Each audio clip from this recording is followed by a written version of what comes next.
Shalom, salam sehat untuk kita semuanya. Kiranya keadaan kita saat ini selalu di dalam kasih Allah dan kita senantiasa bersuka cita di dalam menerima berkat-Nya. Salah satunya kita akan menerima berkat Tuhan melalui firman-Nya yang akan menguatkan kita dan menjadi motivasi kita untuk menjalani kehidupan kita di dalam keseharian. Mari kita baca bersama di dalam Injil Lukas pasal 7 ayat 13 sampai 16 yang demikian. Dan ketika Tuhan melihat janda itu, tergeraklah hatinya oleh belas kasihan. Lalu ia berkata kepadanya, "Jangan menangis." Sambil menghampiri usungan itu, ia menyentuhnya. Dan sedang para pengusung berhenti, ia berkata, "Hai anak muda, aku berkata kepadamu, bangkitlah." Maka bangunlah orang itu dan duduk dan mulai berkata-kata, dan Yesus menyerahkannya kepada ibunya.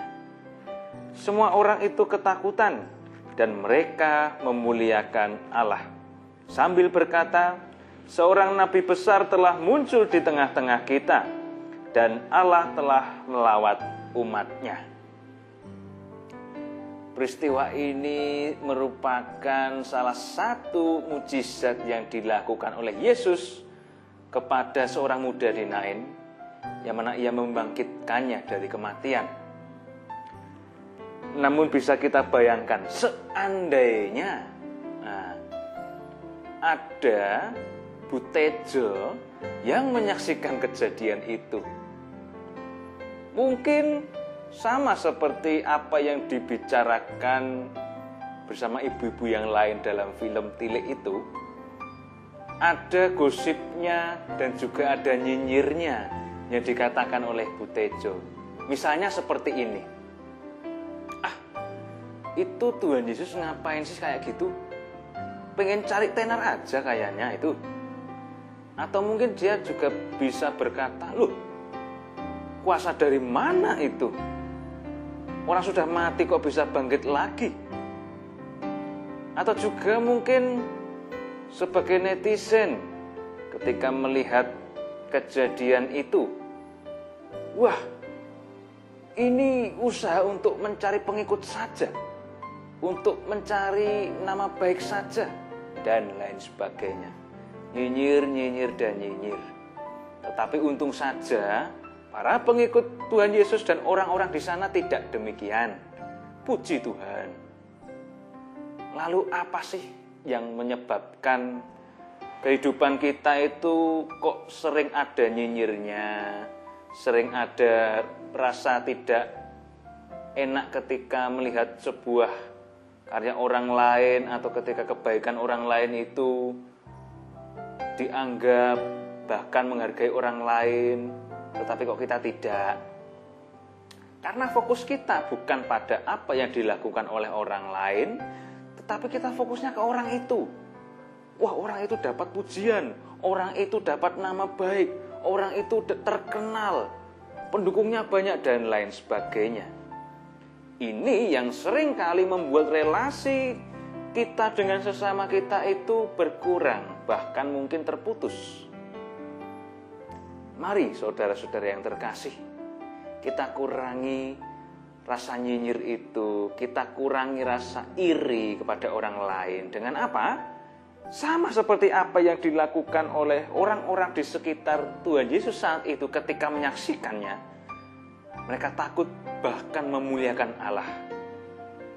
Karena apa? Setiap orang itu pasti memiliki belas kasih. Belas kasih menjadi dasar Tuhan Yesus ketika ingin menolong, membangkitkan pemuda di Nain ini. Karena apa?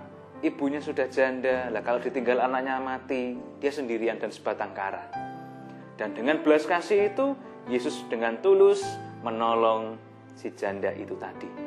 Dan orang-orang yang ada di sekitarnya memuliakan Allah. Seharusnya seperti itu.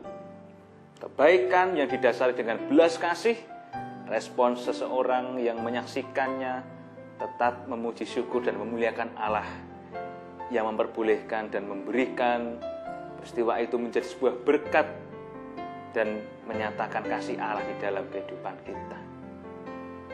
Mari bersama-sama sebagai orang percaya, kita selalu mengucap syukur pada Allah atas setiap berkat-Nya, mendasari setiap perbuatan kita dengan belas kasih pada orang lain, supaya nyinyir itu bisa berkurang, iri juga berkurang, dan kehidupan kita dalam berelasi bisa berbuah manis, bisa mempererat relasi kita, dan juga kehidupan kita kualitas dan penuh dengan sukacita.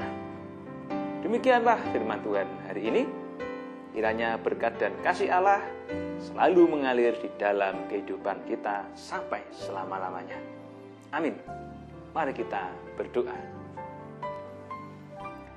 Allah Bapa yang bertahta di dalam kerajaan surga, kami mengucap syukur pada pagi hari ini. Kami bisa bangun pagi dengan keadaan yang segar, memulai hari ini dengan penuh semangat dan mengucap syukur atas sapaan firman-Mu yang selalu menguatkan kami. Dan kami mengucap syukur Tuhan, Engkau senantiasa memimpin kami dengan terang kuasa Roh-Mu, untuk kami mampu menjadi pribadi yang penuh kasih, yang mendasari setiap perbuatan kami dengan belas kasih terhadap sesama. Dan Engkau mengajarkan kami untuk melihat sebuah karya itu, itulah yang harus kami lakukan untuk saling mengasihi, menolong orang lain, dan melengkapi yang lemah. Dan kami juga berdoa untuk kami terus dimampukan selalu mengucap syukur dan memuliakan Engkau di dalam kehidupan kami.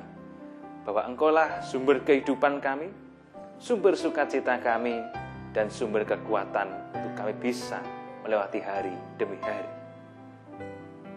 Pimpinlah kami ya Bapa, dari awal hingga akhirnya nanti.